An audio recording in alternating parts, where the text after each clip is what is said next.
Hello, I'm Eric, and we're going to be debugging another production stack trace. This one is pretty interesting. The error message seems to suggest that the app data folder for Dev Center under Nariman's account does not exist. It says we tried to get a UUID of a non-existent FS entry. Now, I asked him, and he did not delete the app data folder for Dev Center. I don't know why he would have done that. And it is still there. So I'm going to assume this is probably a bug where we think the FS entry doesn't exist for one reason or another, and it actually does. Oddly enough, this happens when querying subdomains. I wonder if we can see that in the trace here. That doesn't show up here as far as I can tell, but I know this is the case because in the alert that we got, the endpoint that triggered the error was on the driver subsystem in Pewter for a select on Pewter subdomains. That may seem counterintuitive at first. Why would we get an error about a missing directory when we're querying the list of subdomains? But when you query the list of subdomains, each of those subdomain objects actually has information about the directory that's attached to the subdomain. And so we need to do ACL checks to see if you have permission to access that directory and then fetch information about the directory. And that comes from file system. So that would be where this tried to get UID of non-existent FS entry error is coming from. So already we have a pretty good picture of what's involved here, where the bug is happening. So now we can dive into it and see what's going on. The first thing I'm going to do is draw a bit of a diagram of what I can see happening in this stack trace before we dive into the code. On the last video, I dove into code for that issue first and tried to make a diagram as I went along, but I didn't really focus on that much. And I think that might have made it a little more difficult to follow. So I'm going to try this approach this time and see how that goes. Starting at the bottom of the stack trace, we have the call endpoint. So I'm going to call that slash call. I see that over here in drivers call line 73. This is the endpoint we call whenever we want to invoke a driver. Specifically, we're invoking the entity storage interface for Pewter subdomains, which is how we select them. There's context. I'm going to ignore anything that says context. That just basically wraps around methods, provides the async local storage. So you have call 74. Driver service. Driver service is responsible for actually invoking the driver call. I don't think this is actually going to be relevant to the bug. We call an invoker. The invoker is just responsible for I actually won't try to explain the difference between those two things right now, but generally driver service is responsible for processing arguments and that sort of thing, and then passing everything on to the driver call invoker. So it's a utility of the driver service, you could say. Then we have entity store service. That is the class of the service. Specifically, it's going to be the subdomain's entity store service. I'm just going to draw some arrows here, kind of give some directionality to this. Entity store service is operating on an entity. So I'm going to say that this is an aggregation. So we're going to go to our UML, arrows, and grab aggregation, if I can find that. It's very difficult to see these arrows in draw.io. Oh, there we are. So I'm going to say entity store service aggregates an entity. It's calling methods on it, and specifically it's going to call, we're doing a select, and it's calling get client safe. I'm going to write :select here so we remember that that's the method being called. We're doing a select on subdomains, and then entity has a method. I'm going to represent methods with round boxes. I don't think that's an actual convention. That's just what I'm deciding to do here. Get client safe. I'm going to draw a dependency arrow over here.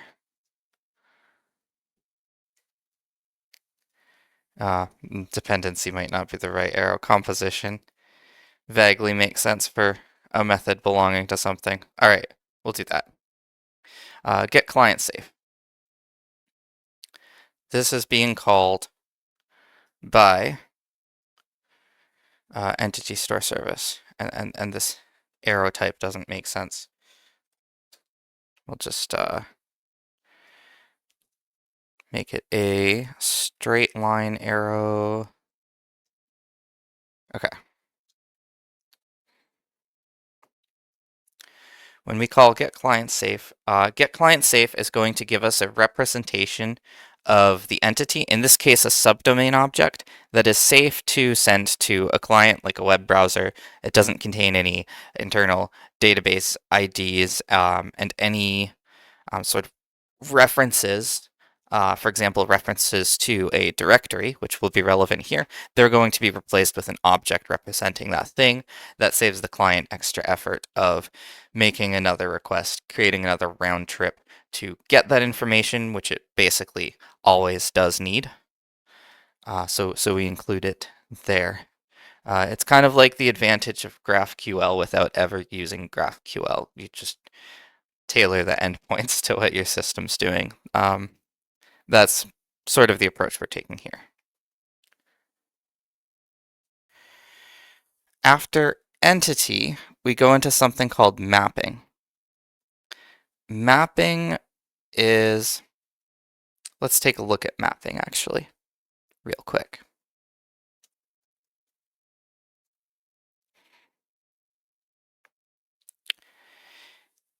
A mapping contains, I think it contains a definition of the properties. Yes, it does. It knows all of the properties from the data model. And actually, let me show you a data model as well. This is the data model for subdomain. So subdomains have all these properties, and we have information about these properties. Subdomains have a root directory, and that has the type tutor node. We have an associated app that has the type reference. It's a reference to an app. So entity storage system will fetch that app and put that information in the subdomain if it has one. Same with owner. So we'll get like a user object for the owner property when this is sent to the client. That's what this model looks like. The mapping is responsible for mapping values to these properties. It implements get client safe, and it knows how to create the client safe entity. So if we have an entity, we just call get client safe on the entity actually. But this is happening lower. Let's take a look at that.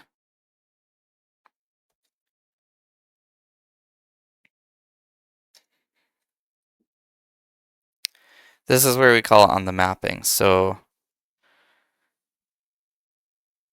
oh, yes, okay, if the property itself is also an entity. So that would be if, that would be in the case of the app. So subdomain has an associated app that comes from the app's entity storage, right? That's sort of sibling to the subdomain's entity storage. So that property, its value will be an entity. So this is sort of like a recursion. So when we're in mapping, mapping knows the entity values need to have get client safe called on them, and then that will call the get client safe in the respective mapping for that entity. Then we have fs node context. And this is what's happening in our stack trace, I believe. Yep. we can see mapping line 83. So when the value is an FS node context, which is, you could say, Pewter's concept of an file handler. Um, the Pewter FS entry, which is stored in the database, is like an inode. FS context is what you use to interface with that. It handles memoization of information related to a file.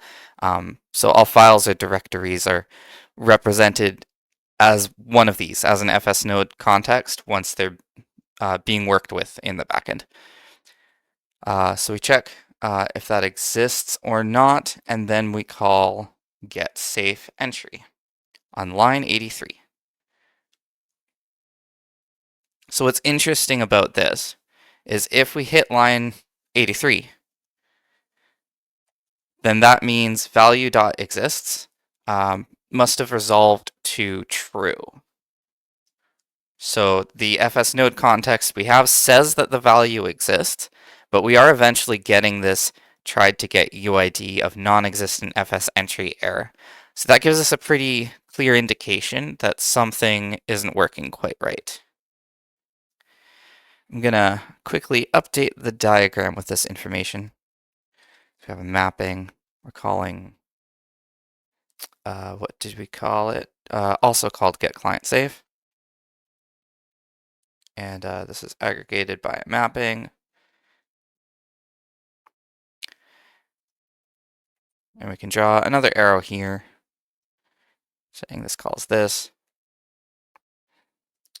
Let's put these beside here.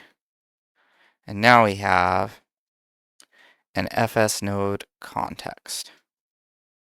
FS node context. And that's going to have this method called getSafeEntry. This name was kind of overfitted to FS node context. If I were to change it, it would be getClientSafe, just like the rest of these, which would kind of imply an interface. All right, so we have that. And I should also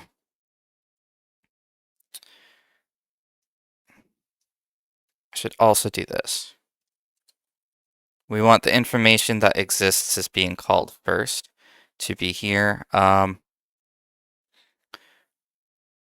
of using these arrows to mean this calls this. In this case, I want to represent a sequence of calls, right? We call exists first and then the other things. So I think I'll do it like this. Okay. So we call that, then we call that. Not the best diagram format, right? A sequence diagram would represent this better. Technically, I should be putting numbers beside these arrows, but we know exists gets called first and then get safe entry. Not likely to forget that. Okay, so our diagram's up to date. Let's go back to the code and see what's going on. I think the next place to go to is FS node context.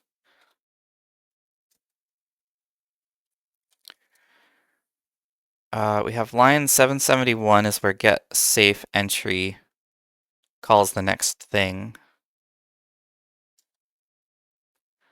So we're getting writable. Is that right? FS node context 771 character 28. So that's when we call this dot get writable, I guess. Or technically it's, yeah. So on line 625, that's going to be that get. So the argument to get is writable here, so that's what key is. We can see that at the top and in the foldy thingy. I don't really know what that's called yet. So this is an ACL check now. So we are trying to determine if we have writability for this files. This is sort of like a pseudo attribute of the FS entry. We actually need to call the access control list service, ACL service, and check that this actor, a user or an app under a user, has write access to whatever file we're looking at, which right now we're assuming is a root directory for a subdomain. What's interesting though is the app data directory for Dev Center wouldn't be a root directory for a subdomain typically. I'm just thinking about that right now, but I can still see how an ACL check might get us there, because if we don't have permission for a subdirectory, we're going to go up and we're going to check that. That said, if the user accessing this subdomain, or the owner of the subdomain is Nariman, then he should have permission to access all the directories under /nj. So I'm not sure what's going on yet. We'll have to investigate this further still. I've updated the diagram off screen to reflect that when we're getting the client save file system entry, we're calling get writable to see if the entry has writable permission, and we're then calling check on ACL service. So we're going to need to look into ACL service next. I'm just going to quickly also check why we're checking writability for client safe entry. I think that's just so we can report back in the entry that we send back to the client whether or not the entry is writable. If I go back to this line, yes, that appears to be the case. It's just so we can set a property so the client knows what kind of access it has to this file. So that makes sense so far. So let's dive into ACL service. And this is on line 80. On line 80, so we're getting the context, the execution context, well, the async local storage specifically. We're creating a subcontext just to set log indentation. This was done because anything ACL and permissions related is actually pretty difficult to debug, so I had this added here so that log messages can be indented based on how deep into recursive permissions checks something is occurring. So that's what this is for. Simply just to set that value. And then we call check fs node. I don't see that here. Let's see. CL service line 80, this context, line 81. Okay, yeah, that's where that is. And then we go to check fs node. And then on line 467 of that, I think is where we try to get the UID. That's what it looks like. Okay, let's see. 467, await permission fs node, I guess the fs node that we're presently checking. And we're getting the UID so that we can format a permission string that we can use to see if we have access to the specified mode, be it read or write, for that fs entry. For example, we might want to check a file by path and see if we have permission to access it. So this check will always turn it into the UID because permissions are always granted by UID. And of course, the fs entry in that case has to exist. I've updated the diagram off camera again to reflect that after we reach ACL service check, it delegates to check fs node, which calls get UID to build a permission string on an instance of fs node context. I put the number 2 here because at this point, I don't know whether this fs node context instance is the same as this fs node context instance. And I speculate it's probably not the same because it's unlikely we'd have, as I mentioned earlier, this app data directory for Dev Center as the root directory for a subdomain. So this probably happens in the loop that we have. we have a loop here where we go up the parent directories to try to understand what permissions the user has. Because if something's granted to a parent directory, it's granted recursively downwards, top to bottom, to all of the child directories. So we need to go up the parents, the ancestors, and check the permissions on each of those. So it makes perfect sense that we would eventually reach the Dev Center app data directory, because when you deploy an app in Dev Center, that app's directory for its deployed files goes in Dev Center's app data directory and gets attached to a subdomain. So this isn't surprising at all that we're doing some operation on here to check permissions. What is surprising, of course, is that it says that it's non-existent, which we're not expecting. So what I'm going to do now, I actually can't think of what the next step to debug this would be, so I am going to pace around for a bit and think through what the next step might be for debugging this problem. Well, I haven't reproduced the issue, but I have a new piece of information that's a little bit confusing and might be related to why I'm not seeing the same issue. I tried deploying an app. I called it deployed app, and I did this through the Dev Center, which is the sort of case I'm assuming is happening with the stack trace that we're looking at. I just created a folder called deployed app files with an index.html, and let's see if I can load that again. And I created this app, deployed to it, and it exists here as an app that says, "Hello, I'm an app," which is what I deployed. And then I noticed a couple peculiar things. First thing I did was list the subdomains. Upon listing the subdomains, I noticed that the app I just made, which I think is down here somewhere, deployed app, it does have an entry for root dir, and the path ends with undefined.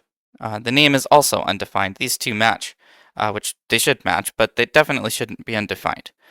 So that's one thing that strikes me as a little odd. The second thing I did was I tried adding logs to the permission to the ACL service to log the selector. This just identifies kind of the FS node context we're using and the permission mode that we're checking, just in case that becomes relevant. So I was logging these two things. This is where we're making the call to .get to get the UID of an FS entry, which is what's triggering the stack trace that we're looking at in production, but not locally yet, it so seems. So with these logs in place, you'll notice that when I query the subdomains,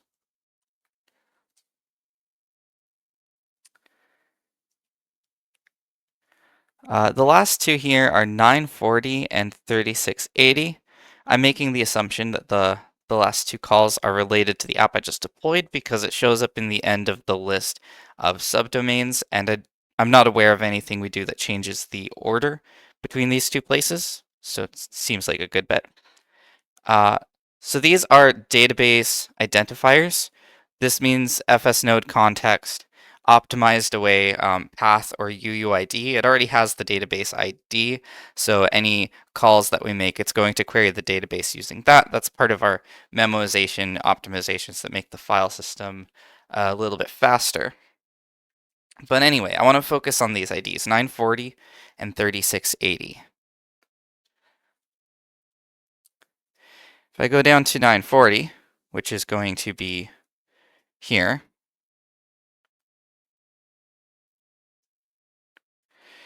we see a valid app directory.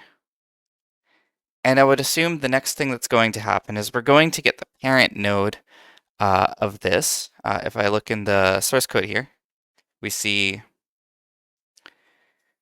we call get here, we get the parent, we iterate, and then we would print this log again. That might not be what's happening, actually, so I shouldn't make that assumption. But what I do know is 3680, which is way down here, right there, is named undefined. It's not the parent of this directory. I believe these are both the dev center directory. Let me check that right now. 0b37, 940 was...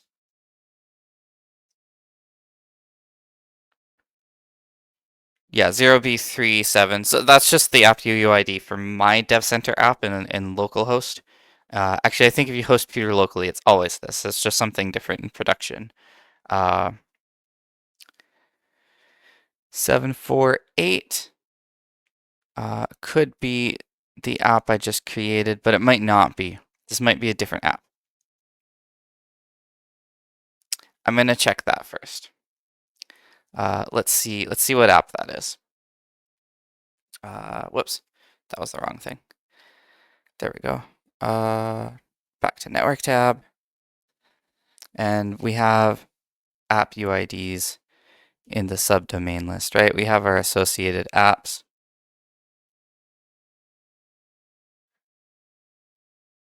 For some things. I'll just query apps, actually. That makes a lot more sense.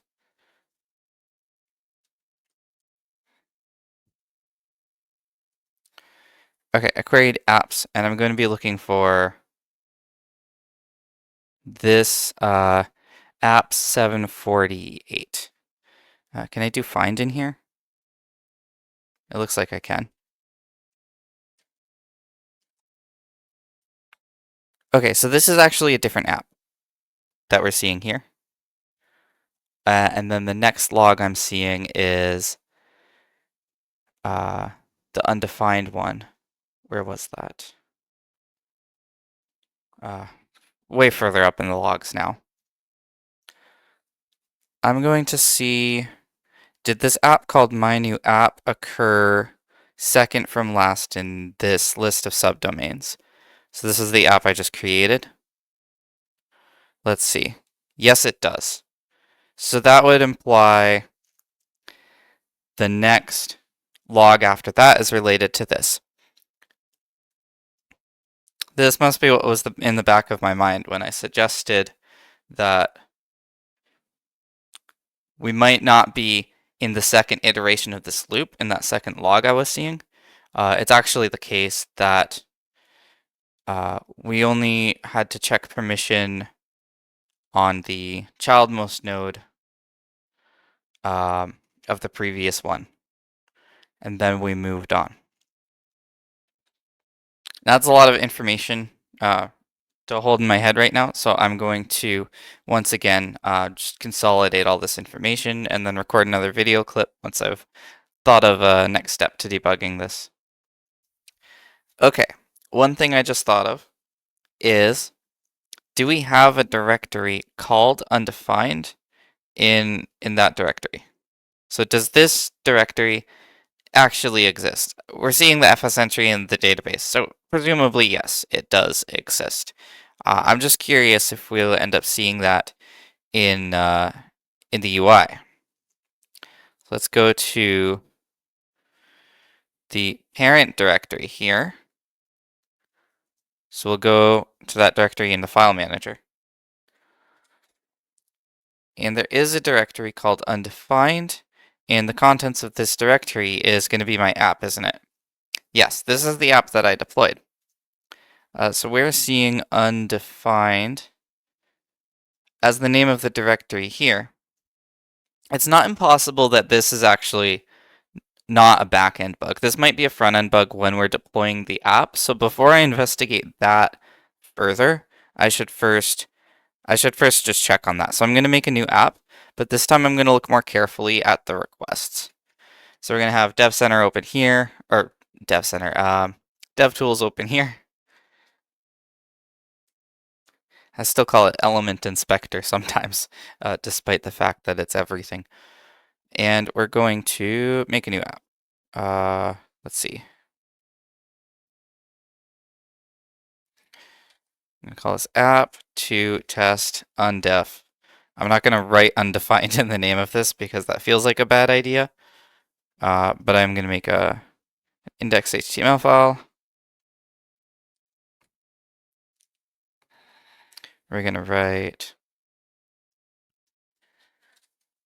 this is the next app to try. Hopefully it's not undefined.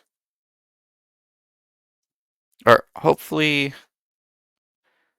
it is undefined. If it's not undefined, that means the one that was undefined was a rare race condition that just happened when I was trying to make a test app. So that would suck a little bit, but it would make another one of these videos. So there's that. Second app to try, or app to test undef. I'll keep the naming consistent with my directories, so that way I don't get confused. All right, I'm going to try to deploy this now. I need to be looking carefully at the network tab here. So let's see what we've already done. We read an app, This must have been when I was writing files. Okay. Oh, I wanted to see where we created the app, actually. That would be right here. The app to test undefined gets its default index URL, which is just the coming soon message when you create an app. Nothing else of any substance or of any concern there. Okay, let's deploy this. Looking carefully at the dev console.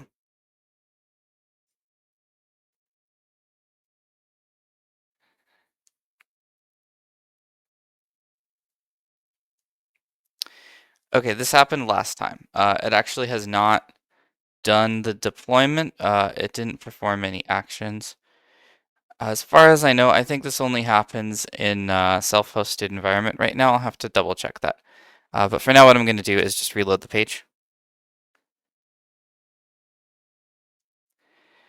And I'm going to try to deploy this again. And it's going to invoke that screen where I can select an existing app and deploy it. Okay, this is what we wanted to see.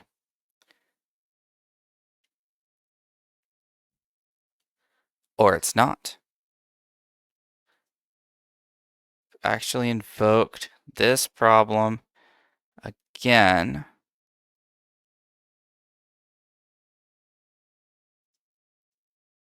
I wonder if we have a console error. We do have a console error. It's saying something called Tippy is not defined.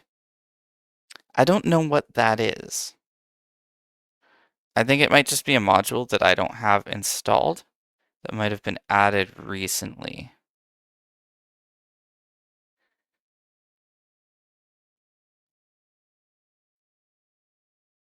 Activate Tippy. All right, I'll investigate that in a bit. I'm going to try this one more time. I'm going to try opening a folder instead. And I'll do this.